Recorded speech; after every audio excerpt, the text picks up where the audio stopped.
मेरो एक भोट बिक्रीमा छ। तिमीसँग नोट छ, मसँग भोट। हामी एकअर्कामा तालमेल गरौँ न। हुन्न, तिमीलाई चुनाव जित्न भोट झार्नु छ, मलाई जीवन जिउन रहर अनि भोक मार्नु छ। त्यसैले त विज्ञापन गरेको छु, मेरो एक भोट बिक्रीमा छ। तिमी पार्टीको सिद्धान्तको कुरा नगर, म नैतिकताको कुरा छोड्छु। आज मैले परिवार धान्न भोट बेचेँ, भोलि तिमीले देशको अर्थतन्त्र धान्न भन्दै देश बेच्छौ। मलाई बाध्यता छ, तिमीलाई बहाना। त्यसैले तिमी आदर्शको कुरा नगरिकन भोट किन्नतर्फ लाग। मेरो एक भोट बिक्रीमा छ।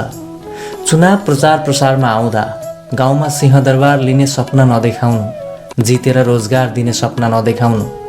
म अचेल व्यावहारिक होइन, व्यापारिक हुँदै गएको छु। आफ्ना छाक टार्नको लागि पैसा नै सबै थोक हो भन्ने भएको छु। यदि तिमीले भोटको मूल्य बढाएछौ भने काका र दाइलाई पनि भोट दिन भन्नुहोला। राम्रालाई जिताउनुपर्छ भन्दै तैँ चुप मै चुप बनौला। तिमी किन चिन्ता गर्छौ? धितो राखिदेऊ बुढीको गहना र घर, पछि जति पनि लुट्न पाउँछौ धन डबल भएर फिर्ता आउँछ इज्जत र स्वाभिमान।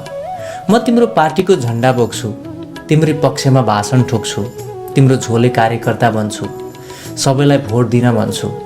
मेरो भोट किनिदेऊ, मेरो एक भोट बिक्रीमा छ। गरिबी घटाउने तिम्रो चुनावको एजेन्डा होइन र?